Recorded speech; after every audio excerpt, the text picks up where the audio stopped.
పిల్లల నుండి పెద్దల వరకు అందరికీ ఎంతో ఇష్టమైన ఆలు ఫ్రై క్రిస్పీగా రుచిగా ఎలా చేసుకోవాలో ఈరోజు చూసేద్దాం. ఇది అన్నంలోకి చాలా బాగుంటుంది. అన్నంలోకి కాకుండా చపాతీలోకి కూడా చాలా బాగుంటుంది. సాంబార్ పప్పుచారులోకి కూడా సూపర్ కాంబినేషన్. సరే, నేను చెప్పే ప్రాసెస్లో వచ్చేసి అన్నం మొత్తం దీంతోనే తినేస్తారు. ఒక్క ముద్ద కూడా వదలరు. వీడియో లాస్ట్ వరకు అయితే చూసేయండి. ముందుగా ఆలు ముక్కలను అయితే కట్ చేసుకొని 15 నిమిషాలు వాటర్లో నానబెట్టుకోవాలి. వల్ల అందులోనే ఎక్స్ట్రా స్టార్చ్ అనేది పోయి ఫ్రై చేసేటప్పుడు ముక్కలు ఒకదానికొకటి అంటుకోకుండా ఉంటాయి.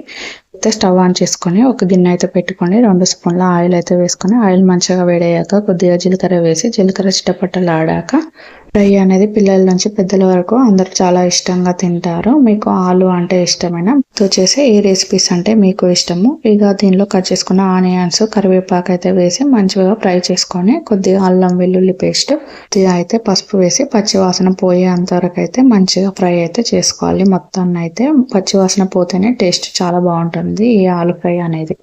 మంచిగా కలుపుకున్నాక ఇలా ఆయిల్ పైకి తెలుతున్నప్పుడు అయితే ఆలు ముక్కలు అయితే ఇందులో వేసుకోవాలి.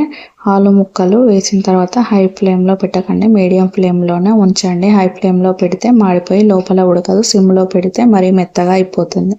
మంచిగా కట్ చేసుకున్న ఆలుని అయితే ఇలా వేసి ఒకసారి అయితే కలిపేసుకొని ఒక 5 మినిట్స్ అయితే వదిలేసేయండి. మధ్య మధ్యలో అయితే కలిపేసేయండి, ఎందుకంటే మాడిపోతుంది. ఫ్రై అనేది అన్నంలోకే కాకుండా పప్పు చారులోకి సాంబార్లోకి చాలా బాగుంటుంది. ఇందులోనే ఉప్పు వేసి కారం కూడా వేసి మంచిగా ఓసారి అయితే కలిపేసుకొని మొత్తాన్ని మరొక 2-3 మినిట్స్ అయితే వదిలేయండి. దీన్ని అయితే ఫ్రై చేసేటప్పుడు అయితే మంటనైతే మీడియం ఫ్లేమ్లోనైతే ఉంచేసేయండి. ఇక మంచిగా కలుపుకున్నాక దీనిలో అయితే కొబ్బరి పొడి అయితే వేసుకోవాలి 2 స్పూన్లు. టేస్ట్ చాలా బాగుంటుంది ఇది వేసుకోవడం వల్ల. ఇంకా ఒకసారి అయితే కలిపేసుకొని ఒక 2-3 మినిట్స్ అయితే ఉడికించుకోవాలి. మంచిగా ఉడికిపోతుంది. ఇంకా అంతే.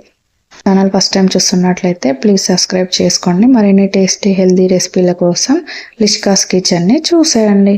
చూసారు కదా, ఇంకా ఉడికిపోయినట్టే. ఫైనల్గా కొత్తిమీర కరివేపాకు అయితే వేసి స్టవ్ అయితే ఆఫ్ చేసుకొని ఒకసారి అయితే కలిపేసుకోండి. ఎంతో టేస్టీ హెల్దీ అయిన ఆలు ఫ్రై అయితే రెడీ. ఒకసారి ఈ ప్రాసెస్లో చేసి చూడండి. పిల్లల నుంచి పెద్దల వరకు అందరూ చాలా ఇష్టంగా తింటారు. చపాతీ అన్నంలోకి పూరీలోకి చాలా బాగుంటుంది. ఈ ఆలు అనేది త్వరగా ఉడికిపోతుంది. లంచ్ బాక్స్లోకైనా త్వరగా అయిపోతుంది. బ్యాచిలర్స్ కూడా లేదా ఆఫీస్కి వెళ్ళే వాళ్ళైనా టైం లేదన్నప్పుడు చాలా సింపుల్గా ఇలా చేసేయండి. చూసారు కదా ఎంత సింపుల్గా చేశానో. మీరు కూడా ట్రై చేసి ఎలా వచ్చిందో కామెంట్ చేసేయండి. ఇంకో రెసిపీతో మేము ముందుంటాం. మళ్ళీ